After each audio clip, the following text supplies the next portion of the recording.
right, ladies and gentlemen, we are on to Module 1, Lesson 7. And I'd like you to make sure you have something to write on because you need to create this chart for me, hundredths, tenths, and tens. Go ahead and pause while you create this. All right, we're going to be working with the number 3 and 1/10, 3 and 1/10. And then we're going to be rounding it, so I'm assuming you already knew that. We're going to be rounding it to the nearest hundredth, the nearest tenth, and the nearest tens. So here's how I've taught my students in the past, is we've talked about underlining and circling different spots. That's what we're going to focus on today. So if I were to round to the near, well, first off, here's my chart to the side. We're going to actually put in what my problem was. So I had 3 and 1/10.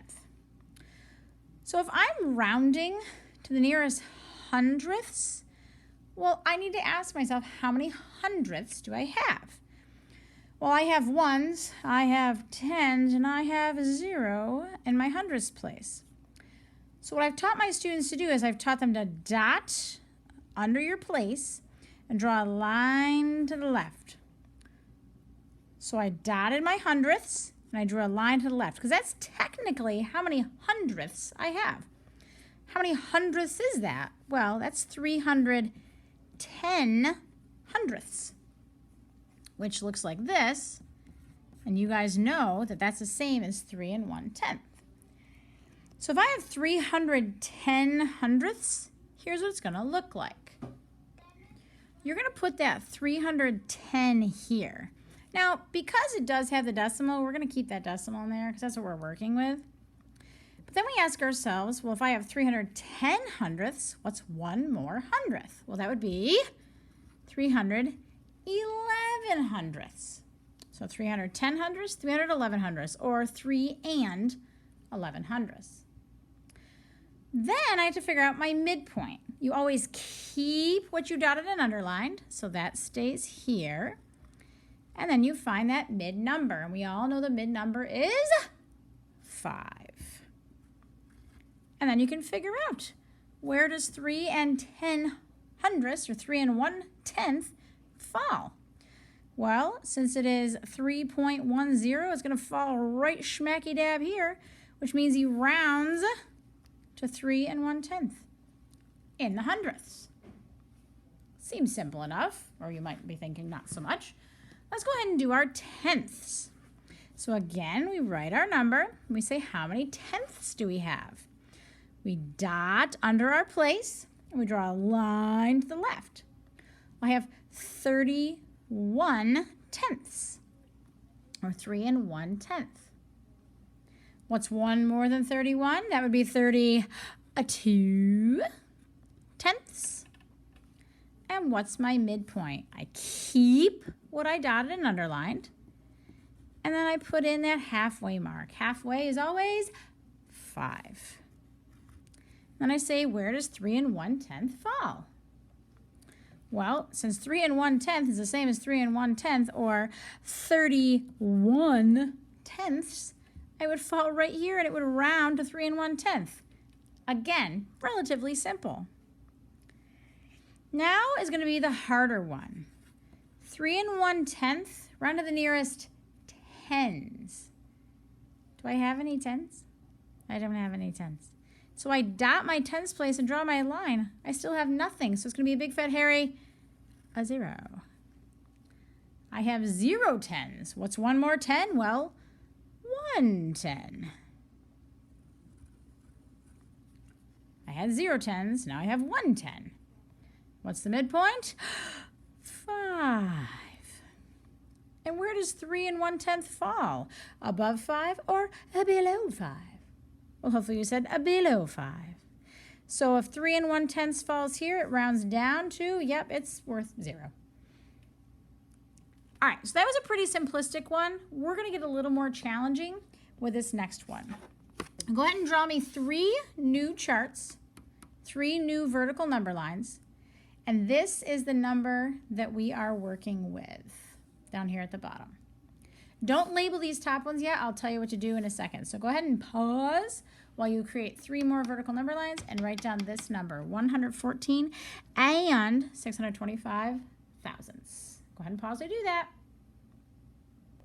All right, so here's what I have created. I've created hundredths, ones, and tens.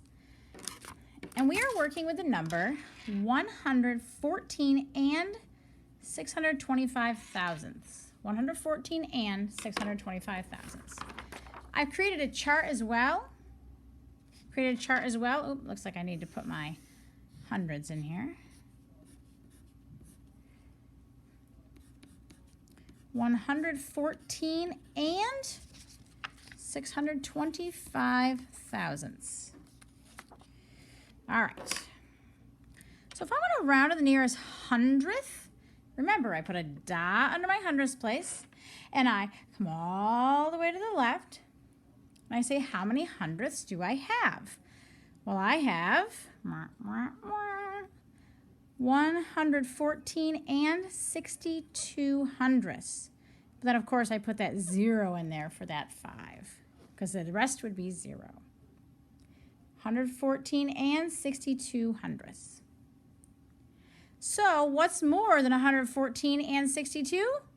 Well, it'd be 114 and 63. But because I have 6 digits, I need 6 digits. And then I'm going to keep what I dotted and underlined for my midpoint. And I'm going to put the mid number, which is 5. So far, so good? All right, so here's what you're going to do now. You have to figure out where this guy falls. Well, hopefully you see he falls right here. And if you're at the midpoint or above, you round up. So he would round up to 114 and 630 thousandths, or 114 and 63 hundredths. So again, my hundredths, I was able to round to, or I was able to figure out how many hundredths I had. I really have 11,462 hundredths. If you take that decimal out and that 0, I take that decimal out right here, it's 11,462 thousandths. So you could put that, or hundredths rather, you could put that in here. 11,462 hundredths with a 5 in the thousandths place. So that 5 does have to go somewhere. All right, let's go to our ones. Let's rewrite it. 114.625. How many ones do I have? Well, I dot my ones. At any time, if you need to pause, pause. And I draw a line to the left. How many ones do I have? I have 114 ones. Now, since I have 114 ones, I still need to put these zeros in because they're placers. So I have 114 ones. So if that would look like this on my chart. 114 ones, but then I have 6 in my tenths, 2 in my hundredths, and 5 in my thousandths. 114 ones. What's one more than 114? Well, that'd be 115. 6 digits, 6 digits. And what's my midpoint? Well, I keep what I dotted and underlined, which is 114. Then I put in the halfway point. What's halfway? Always 5. But I only have 4 digits. And down here I have 6. I sure better have 6 up here. 114 and 500 thousandths. Now I can say, where does this go? This goes along with our comparing on Thursday. So, 1 is the same, 1 is the same, 4 is the same. Oh, which one's bigger, the 6 or the 5? It would be the 6. So I'm going to put that above, and above means you always round up. All right, one more to go. Let's go ahead and do tens. 114 and 625 thousandths. If I'm dealing with tens, how many tens do I have? How many tens? Pause while you think about it. All right, how many tens? Well, if you dot your tens place and you shift over, I have 11. 11 tens. and I have 4 ones, a 6 tenths, 2 hundredths, and 5 thousandths. So my 11 tens I put down here. But again, look at all these other digits I have. I have to fill them in with zeros for now because I'm rounding. I had 11. What's one more than 11? 12. Again, I have to put in my 0 spacers. And what is my midpoint? Well, I had 11. And then what goes halfway? 5. 6 digits here, 6 digits here. All right, where would 114 and 625 thousandths go? Go ahead and pause while you figure that out. Hopefully you said right under the midpoint, which means I round down to 110,000. Or 110 and 0 thousandths. All right, good luck with your problem set. This is definitely time consuming. Use paper, use whatever you need to create your vertical alignment. All right, good luck.